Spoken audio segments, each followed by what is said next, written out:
تمام پارٹیوں نے اس بات کا اعادہ کیا ہے، اپنے موقف کا اعادہ کیا ہے کہ 8 فروری 2024 کے الیکشن دھاندلی زدہ الیکشن تھا۔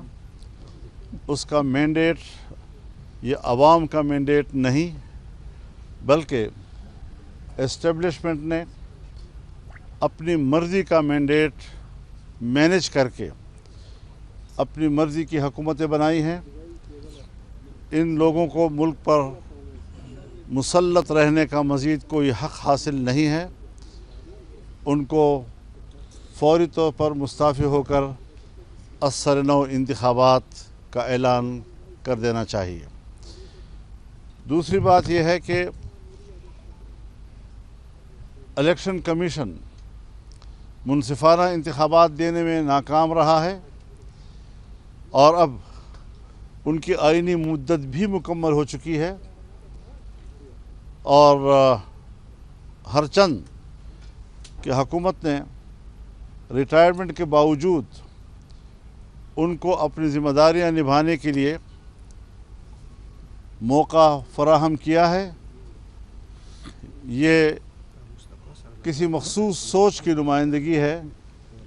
الیکشن کمیشن اگر واقعی آزاد اور خود مختار ہے، اخلاقی طور پر اس کو فوری طور پر مستعفی ہو جانا چاہیے، تاکہ نیا الیکشن کمیشن وجود میں آئے، وہ با اختیار ہو اور غیر جانبدار ہو، اور اس کے لیے ان کا کردار واضح طور پر قوم کے سامنے آئے، تاکہ قوم اس کے زیر انتظام انتخابات پر اعتماد کر سکے۔ بہت شکریہ۔ شاہد خاقان صاحب عباسی صاحب میں تو مولانا صاحب، عاشق زئی صاحب، ہمارے پی ٹی آئی کی لیڈرشپ، عمر ایوب صاحب، شبلی پراز صاحب، اور جتنی بھی ہمارے علامہ صاحب، حامد رضا صاحب، سب جو یہاں عشائیہ پہ تشریف لائے تھے۔ یہاں ہماری جو ڈسکشن ہوئی ہے، یہ اس پوری جو اس وقت ملک میں جو کچھ چل رہا ہے، اس پہ تشویش کا اظہار کیا گیا ہے، اور ہم نے یہ فیصلہ کیا ہے کہ جو مولانا صاحب نے آپ کے سامنے اپنے نکات رکھے ہیں، اور شاہد خاقان عباسی صاحب جو ہے نا باقاعدہ اعلامیہ آپ کے سامنے پڑھ کے سنائیں گے۔ بس ہمارا بنیادی مقصد یہ ہے کہ اس وقت جو ہے نا پاکستان میں آئین اور قانون کی بالادستی ہونی چاہیے، اور اس کے لیے تمام سیاسی پارٹیوں کی رسپانسبلٹی ہے کہ وہ ملک میں آئینی حقوق کے لیے اپنی جدوجہد رکھے۔ تو میں شاہد خاقان عباسی صاحب سے ریکویسٹ کروں گا کہ وہ اعلامیہ آپ سب کے سامنے پڑھیں۔ شکریہ جی۔ آج اپوزیشن رہنماؤں کا اجلاس سابق اسپیکر اسد قیصر صاحب کی رہائش گاہ پر منعقد ہوا، جس میں شریک رہنماؤں نے ملک کی مجموعی صورتحال، سیاسی صورتحال، معاشی صورتحال اور سیکورٹی صورتحال پر مفصل گفتگو کی، اور وطن عزیز کو درپیش خطرات کا احاطہ کیا۔ سب جماعتوں نے اپنے اس موقف کا اعادہ کیا کہ موجودہ حکومت ایک غیر نمائندہ حکومت ہے جو عوام پر مسلط کی گئی ہے۔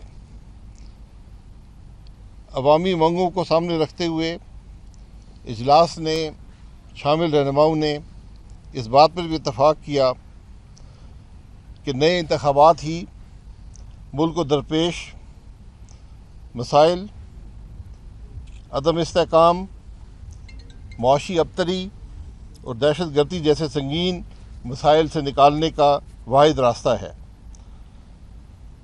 اجلاس میں اس بات پر بھی اتفاق کیا گیا کہ ملک میں جاری فسادیت اور ریاستی جبر کا فوری خاتمہ کیا جائے، اور سیاسی قیدیوں کو فی الفور رہا کیا جائے۔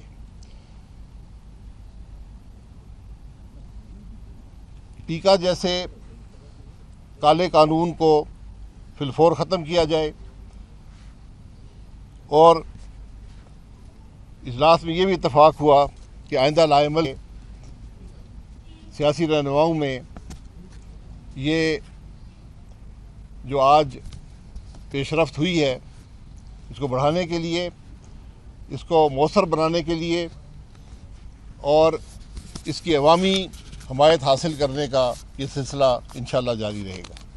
بہت شکریہ، بہت شکریہ۔ مولانا صاحب، یہ اس سے قبل جتنے بھی اتحاد رہے ہیں، ماضی کا تجربہ یہ بتاتا ہے کچھ لے دے کے بعد ہی سیاسی جماعتیں اتفاق کرتی ہیں۔